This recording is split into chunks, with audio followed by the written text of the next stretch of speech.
Guys, I did not see this movie. I've been feeling quite under the weather the past few days, but Chris still made it out to see this movie thing, which you saw what yesterday or today?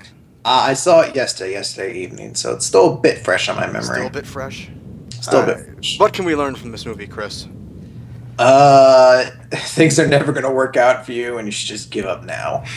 No, I uh, love uplifting stories. this is not an uplifting It's not a story, motivational unfortunately. story. No, this is not an uplifting story, unfortunately. That blows. But basically, for those of you who don't know, Out of the Furnace is a movie. It stars Christian Bale as Russell Baze and Casey Affleck as his brother Rodney Baze Jr. I thought Uh, he was playing Russell Crowe for a moment when you said that, and I was like, oh, that would be weird. he plays Russell Crowe. It's very strange. Russell Crowe's. The two of them are brothers. They live in like a Western PA, kind of smaller steel town, kind of like a much smaller version of Pittsburgh, basically. And it's just them kind of having a simple kind of rural family life. They're strong family ties. They're in terms of Russell, he's a hardworking kind of guy. He's got a responsible life. He tries to be a responsible kind of guy and take care of everyone. His brother Rodney is To a little. clarify, this isn't Russell Crowe. No, it's not Russell Crowe. Russell Crowe is nowhere in the movie or the discussion about this. The closest Russell Crowe comes is, I think, my sister saw a trailer of Noah before her movie, and she Ugh. was excited. So I'm kind of ready to cut off that limb out. But anyway, Rodney, on the other hand, is finishing up tours in Iraq during this. He's in the army, and being overseas has kind of changed his perception on a lot of things. He seems a lot more reserved. He's a lot more aggressive towards certain things, and what seems to happen from this is a lot of tragedy starts to befall this family. They get involved with someone they shouldn't. Harlan DeGroat, played by Woody Harrelson, who is exceptionally horrible in this role. Not in a bad way, not like he's a bad actor or anything. It's just you hate his character from the moment you see him. Well, isn't that good writing? Yeah, no, it's a credit to this movie that they create a character who you just follow the entire movie being like, I hate this guy, and I'm terrified that these characters that I've grown attached to and like are in the same room as him because he's so unpredictable. He's so creepy. Like anytime he compliments, you're just like, this fucker's gonna kill me. I know he is. So it's a very unnerving situation whenever you know someone you like is in the same area as DeGraw because he's basically like the leader of like a backwater Jersey kind of drug running gang. So he's very dangerous. You don't want to get on his bad side, and it's very easy to get on his bad side. If you ever seen Boardwalk Empire, it's kind of a lot like Chip Brassetti, where you're like, you could say anything to this guy, and he'd find a way to take it as an insult and then try Which to one's beat the shit out of you. City? He was in the third season. He was the Oh, villain in the third season. Okay, you okay, haven't I seen haven't seen the season 3 yet. it. Yeah. So that's basically the plot of this movie without getting into too much of spoilers. You could probably pick out a lot more if you just watched the trailer, but without getting into anything like that, that's sort of the premise you're working with here. And it's a very good movie. The acting in it is excellent. Christian Bale is very good in the role of Russell. You don't get to see much of a range from him because the character of Russell is a lot more soft spoken. So he than doesn't do like the Batman voice or anything? No, there's no Batman voice. It's a lot more Where kind is he? of reserve, Rodney, man. You can't be going out there. Just work at the mill, man. Like that kind of. It's a lot more quiet. There's like two scenes where he has to really push it to an extreme, and he nails them both just perfectly. He absolutely hits on those moments, and I think because you don't have to see him in those highs all the time, it makes those two moments particularly just absolutely striking. Casey Affleck actually was a lot better than I thought he would be in this movie. That's Ben Affleck's little brother. Yeah, I the only other thing I can think of Casey Affleck from is that over the course of the summer, he's been in these Regal spots for the Will Roger Foundation, and every time I always thought like he fucking sucks in these. Like it's like they took the take where he was like, I'm trying to speed up through my lines to get to lunch or something because he just runs through God, it I'm really. hungry. Like he doesn't stop to breathe or anything. So I wasn't a big fan of him there, but he's actually very good in this. He's actually the one who has to hit a lot more kind of emotional highs and lows in this film because he's such a He's got to show his range in this movie. yeah, he's all over the place, his character mentally. So you have to get a lot from him, and he pulls it off very well. Other actors in it, Zoe Saldana plays Russell Baze's Not, I guess they're just girlfriends. Boyfriend, girlfriend. Lena Taylor. She's fine. She's not in the movie a whole lot. The whole love story is kind of something that's in there. It's strong, but it's not Overpowering. it's just not necessary to the film. Like, you're glad it's there, but it's never anything like you'd forget it's in the film a lot because the story you get attached to is the story of these brothers and what they're going to do for one another. So I wasn't really too crazy on the whole Zoe Saldana thing, only because I just keep forgetting it was there. It's good, don't get me wrong, and Zoe Saldana is fine in this. It's just sometimes you just sort of aren't even remembering it's in the movie until you see her show up and you're like, all right, there's a love story in this. Also in here is Forrest Whitaker, who plays Chief Wesley Barnes, the police officer who gets involved in the movie. He's always hit or miss for me. He wasn't great in this movie. He kind of, I don't know, I haven't seen a whole lot of Forrest Whitaker. Does he always have like a really super raspy voice? A bit, Super yeah. raspy. Okay, I don't know. It was just in this, he just didn't really work for so much for me. And finally, in a very strange appearance, is William Dafoe, who plays John Moody. He's not great in this, unfortunately. He doesn't get the chance. Is he defoeing it up though? No, he doesn't really get over the top in this, so you don't really get that from him. I will kill you, Spider-Man. There's a lot of other people in this. I can't obviously go through the entire list and name every single person, but there's a lot of very good actors in this, which lends to the fact that this is a very strong film. A lot of good performances in it.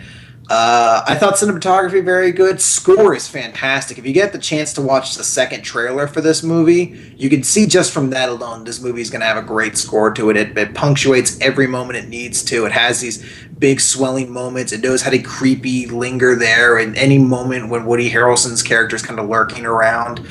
The only thing I wasn't crazy about the editing. There's a lot of times where you kind of bounce around scenes very quickly, and it will, kind of really quick cuts. I hate quick cuts. It's not like It's in jarring action as fuck or anything like sometimes. that. But yeah, it's just there's certain points where you're in a scene and it cuts to something else somewhere else, and you're just like, why are we even in that scene? Where did I just go? Yeah, it's a little bit disorienting in that effect. But this is a movie, and again, there's not a lot I could say without getting into spoilers. But you're going to know going into this movie, it's not going to be a very happy movie. If you've seen the trailer alone, you can kind of piece together a couple things, and you can say to yourself, I'm probably, this isn't a movie to root for the underdog in because it probably doesn't end up well for everybody. I really did love this movie. It was a very strong movie, but this is definitely one I could never watch again. It's just one of those movies I'm just like, I just don't need to. It's just, I know it's going to happen. I don't need to see it. The spoils really ruin the movie once you've seen it. I feel like once you've seen it, the spoilers will sort of hurt the movie a little bit. It's just, well, actually, I don't think the spoilers will. It's a very emotionally draining movie. So, no, I didn't cry. It's not like a crying kind of movie. It's just. Well, for some people I know, every movie's a crying movie. Yeah, well, there are definitely certain people who this movie will make cry. But it's just it's a very emotionally depleting movie. Like, you just finish it, you're just like, oh. I'm sure you're not just a big sissy. No, I'm pretty sure. I'll get into it when we get into spoilers, which I suppose we can get into in just a moment. Yeah. For the rating, I gave this an A-. I think this is a very strong film. A-? Yeah, A-. That's one of your higher ones. You haven't given out many A's this. I've given out a couple A's. Yeah, but you haven't given out many. Joins the ranks. We've seen way too much shit. It joins the ranks of Kick-Ass 2 in my select A group.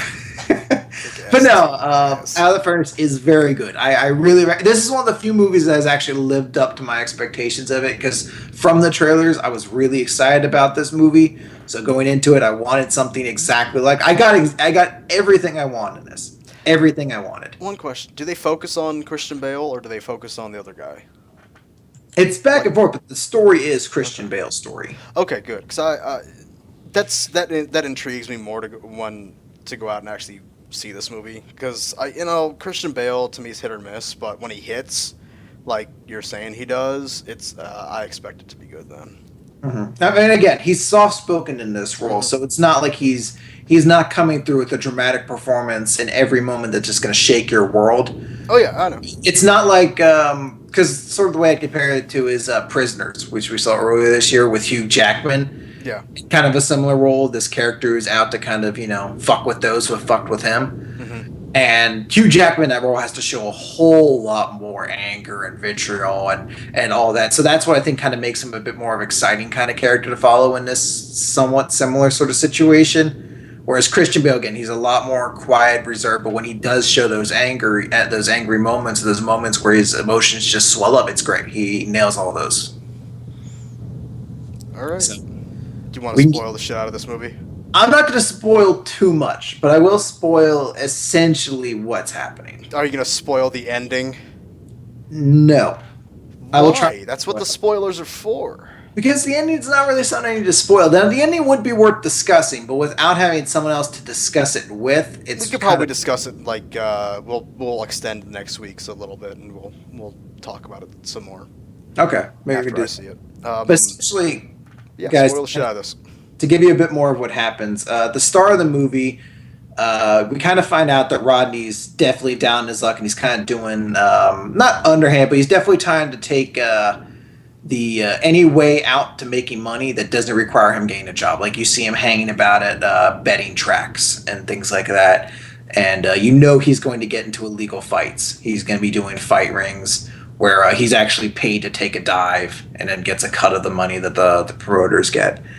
So that he's in some dire straits. But on the other hand, you see Christian Bale's character, who has a good job at the plant. He's with Zoe Saldana. They seem to have a very happy relationship. So he's talking about how she wants a baby with him. He's taking care of their dad, who's very sick, and he's absolutely a fantastic son in that regard. Shows up, and his dad's him and his dad have a nice little exchange. Everything's going well. He says at the end of the day he's going to go meet his brother in a bar, and he has a couple drinks. His brother hasn't shown up. He's like, all right, I'm going to head out. He meets up with William Dafoe's character. Dafoe's character is like, I'm going to kill Spider-Man.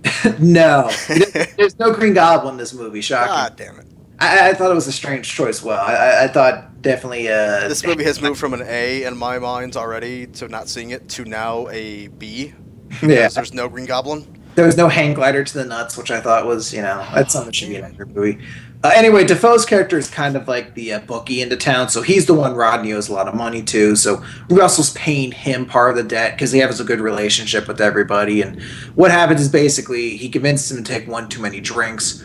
Russell's driving home, changing the radio station, gets too drunk, hits a car as it's backing out into the road, and presumably kills the driver, but he definitely kills the young child in the back. You don't get to see the child, you just get to see its legs kind of hanging out of the shadow, and you can tell as he's getting to the other side of the car, he's just he's crying. They're like, come on buddy, you need to move. Like he's absolutely just breaking down. It sends him to prison. He has to go to prison for presumably vehicular manslaughter and driving under the influence. When he gets out, his dad's already dead. His brother's gone through 2 more tours of Iraq. Zoe Saldana has left him. She's pregnant now with another child, another man's child. It's a completely different world for him. So he's trying to get things back on track. He's desperately trying to recover from what's happened and still make something of this life. But his brother's spiraling downward. He's seen a lot of things overseas, things he can't forget, things that are weighing heavily on him.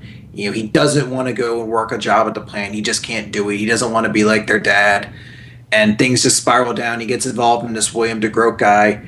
And basically, it's not even his fault, because throughout the movie, you constantly see he refuses to take dives, is apparently a thing, that he'll get back up and kick the guy's ass, and that's causing problems with him and his promoter. Mm-hmm. But this time he actually does take a dive. He takes the right dive. The problem is that his promoter already owes so much fucking money to this DeGroat guy that the guy kills DeGroat, and then you were there, so sorry man, I gotta kill you too. So it then becomes Christian Bale, Russell, trying to go out and get revenge for his brother, find who this DeGroat guy is, and get revenge. And it doesn't get much better from there. It's a pretty sad, somber movie. And it has a very powerful one. There's a lot of really great symbolism in it. A lot of really kind of great, iconic, sort of echoing moments throughout the film. Is Christian Bale Jesus? No, he's not Jesus. He's not Jesus at all. He's not Superman. He makes some really fucking dumbass decisions in this movie. But it's really is an excellent film. I think this is something, if you don't want to watch it in theaters, and I can completely understand it, it's Christmas, it's the holiday season, you maybe not have time for this. I definitely think this is one that when it comes out on DVD, definitely at Redbox, you should at least just give it a pickup. It really is. I know. I actually have one over here. I need to. I have a catch up on. I need to do for the Mortal Instrument City of Bones, which I missed. So I need to make it up to myself and suffer through that turkey later. DVDs are weird. What about, all I use are these Blu-ray things. I don't know what a DVD is. Is that like a cheap Blu-ray? More or less, yeah, more or less. But no, I mean, that's more or less out of the furnace in a nutshell, guys. I don't want to get into tremendous amount of spoilers here. There's a lot I haven't mentioned at all. I have not touched on the ending whatsoever. The ending is definitely worth discussion, but I highly recommend, if you get the chance, go out and see this. You're gonna, if you're still on the fence about this movie, you're not sure if this is one you're gonna like. All I can say, is go out and watch the trailer for this movie. If you're able to watch the trailer and you're excited for this movie, or you think this is something you'd be interested in watching, it's 100% just like that. It doesn't really have a big tonal shift. It's not in the trailer or anything like that. It really is what you're seeing in a trailer. You just get it on a much bigger scale, and it's a strong film. It's something that I was glad to see during the end of the year. And it lived up to my expectations, which has not happened a whole lot on Exposition Dump thus far. A lot of the times when I get really excited for a movie, it ends up kind of disappointing me. And then the inverse happens. Sometimes I see a movie, I'm like, I don't give a fuck about Rush, who cares? And I see it, I'm like, that was the greatest thing ever! So, no, guys, I absolutely loved Out of the Furnace, directed by Scott Cooper. So, great film, guys. Definitely one you should go check out if you get the chance. And next week we have, what? Next week is The Hobbit, The Desolation of Smaug. And I still need to watch the first one. I do as well. And I'm also going to, I don't know if you will as well, but I'm also going to make this a double feature week as well, and I'm going to be checking out American Hustle, which also has Christian Bale. I gotta have to make this a double feature too. I did yeah. not know American Hustle was out this week, or that week, Yeah. and I really want to see it. Yeah, American Hustle. Mainly because Jennifer Lawrence. Jennifer Lawrence, Amy Adams, Jeremy Renner. Jeremy Renner, not so much. Bradley Cooper, Christian Bale. It looks like a very strong cast. So. Yeah. David Earl Russell, waiting for it. Should be good. Mm-hmm. So that'll be next week. Yeah, I can't wait for next week. I think pretty much the next, 3 movies we're going to see are going to be pretty interesting, at least not in themselves, but interesting to talk about. I may have been wrong on that. Maybe, I think American Hustle might be the week after. But I thought there's a double week this week as well. Well, look through the list and see what you got. I see The Hobbit's out next week. I thought there was something else coming out next week. Maybe they moved something. Because the only other thing coming out next week is Tyler Perry's Medea Christmas, which I don't think we're That's what you're going to go see. No. It was that. You wanted to go see that. The week after that is Anchorman 2, and American Hustle comes out the same week. So we'll definitely do it that week. Yeah. Okay. Isn't there like 6 movies you want to see on Christmas? I want to see Walter Mitty. I want to see 47 Ronin. Well, I had to see 47. You don't want to see. You have to see it. And I want to see Grudge Match with Robert De Niro and Sylvester Stallone. The other thing coming out, I keep hearing that The Wolf of Wall Street's coming out around Christmas as well. Whatever happened to that? Because we had that way up on the list, and now it's like dropping and disappearing. It sounds like it is coming out on Christmas. That's what's set date for right now. I don't know. I heard it. Some people saying it wouldn't come out till like 2014 or maybe even later. But now it's like, no, it's gonna come out now. Like, I keep seeing trailers for it, and every time I see a trailer for it, I'm like, I don't want to see this. It looks very, very strange. I saw a better trailer this week at Out of the Furnace previews, but the fact it's 3 hours long to begin with is already like, yeah. I mean, right when we first were discussing what movies we'd see, you brought up Wolf of Wall Street. I'm like, what the fuck is that? And you're like, it's Robert De Niro and whoever he directs all the time. It's Martin Scorsese, Leonardo DiCaprio, Jon Favreau. Yeah. And I'm like, this is going to be good. This is, and what's his name? The guy who always takes off his shirt and smokes pot. Jonah Hill? No, the hippie guy. Long hair. Matthew McConaughey. Matthew McConaughey.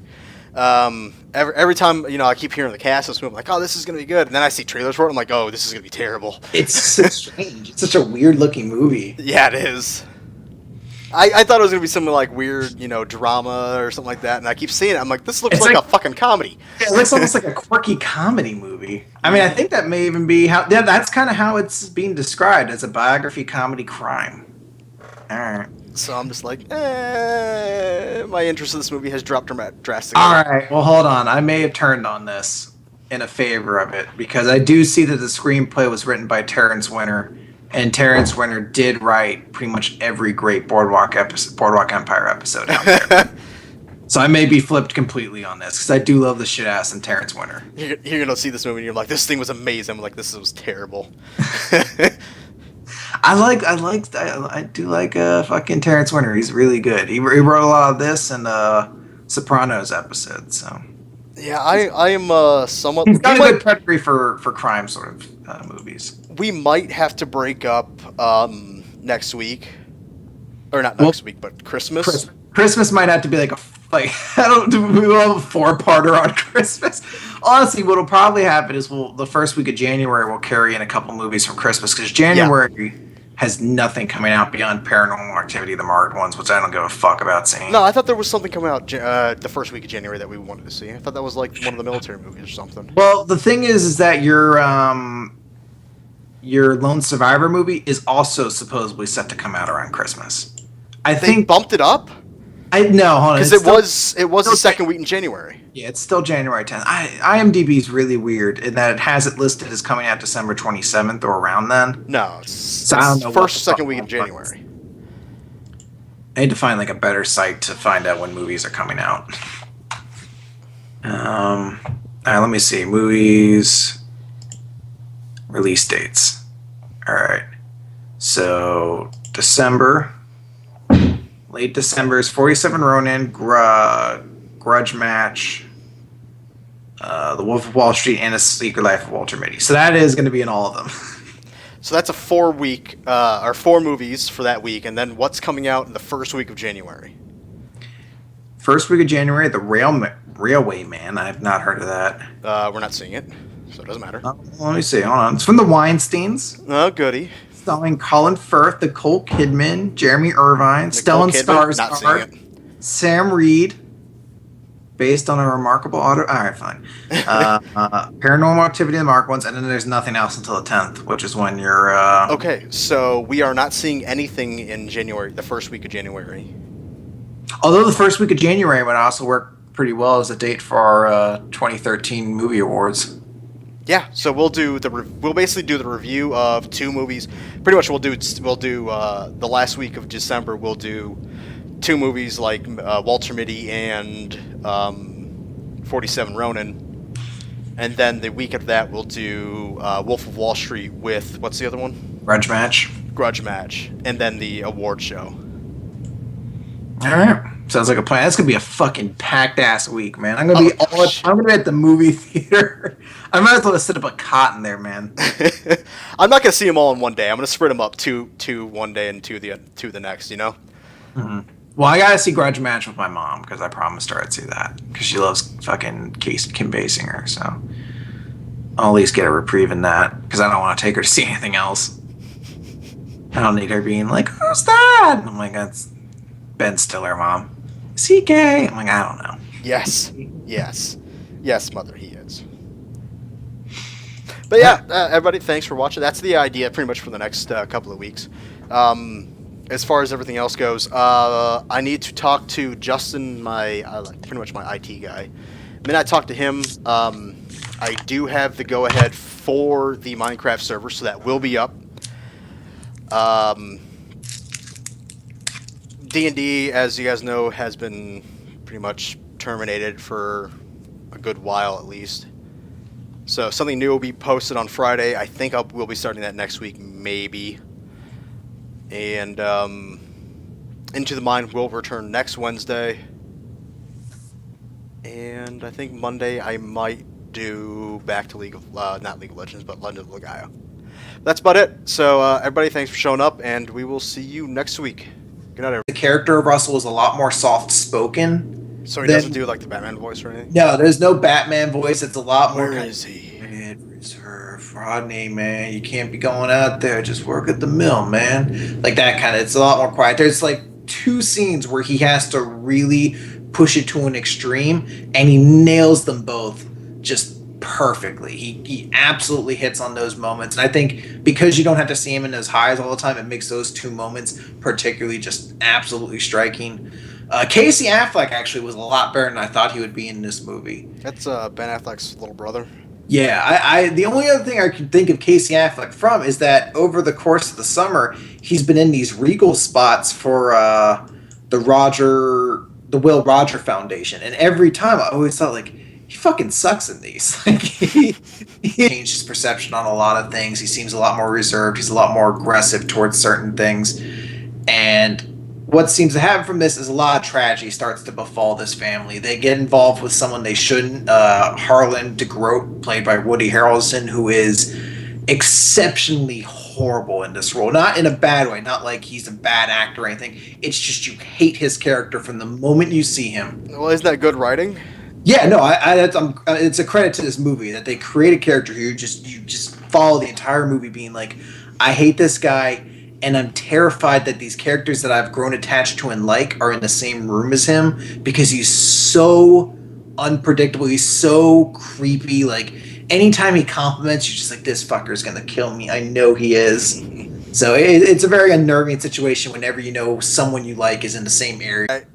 Guys, I did not see this movie. I've been feeling quite under the weather the past few days, but Chris still made it out to see this movie thing. Which you saw, what, yesterday or today? I saw it yesterday evening, so it's still a bit fresh on my memory. Still a bit fresh? Still a bit fresh. What can we learn from this movie, Chris? Things are never going to work out for you, and you should just give up now. No. I love uplifting stories. This is not an uplifting story. It's not a motivational story? No, this is not an uplifting story, unfortunately. That blows.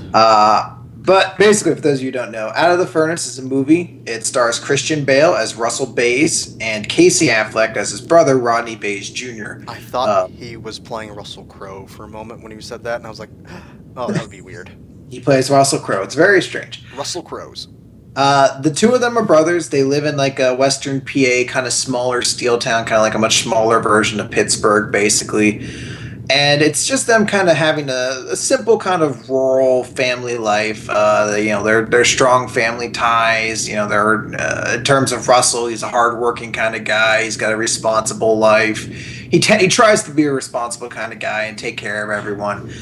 His brother Rodney is To clarify, this isn't Russell Crowe. No, it's not Russell Crowe. Russell Crowe is nowhere in the movie or the discussion about this. The closest Russell Crowe comes is, I think my sister saw a trailer of Noah before her movie, and she was excited, so I'm kind of ready to cut off that limb.